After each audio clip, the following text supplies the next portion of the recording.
Welcome back, SethBling here. Recently I wrote a program called MarI that attempts to teach itself to play video games via Neuro-Evolution. If you want an explanation for how that works, click the annotation on the screen right now and it'll take you to a video. This is my attempt to use MarI to teach itself how to play Super Mario Kart for the Super Nintendo.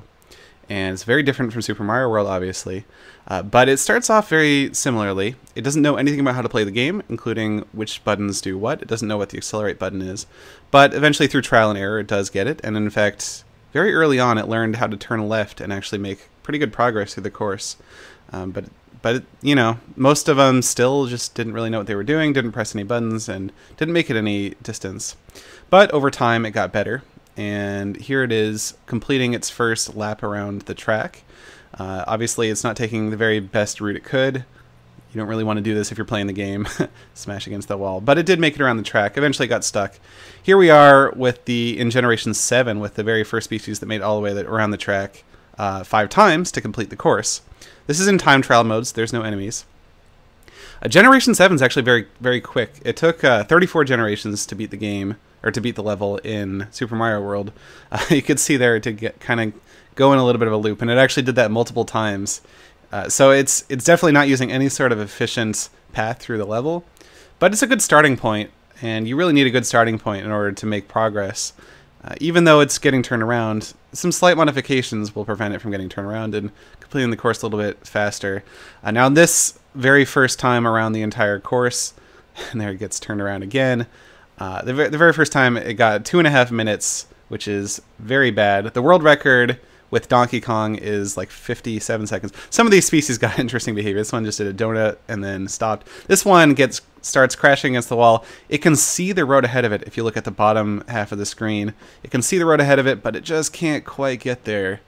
This species, well, really liked this pipe. In fact, you can even see it's course correcting to keep driving into the pipe. It really liked the pipe. Mario.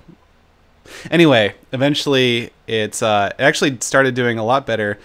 This one species here actually beat the best time.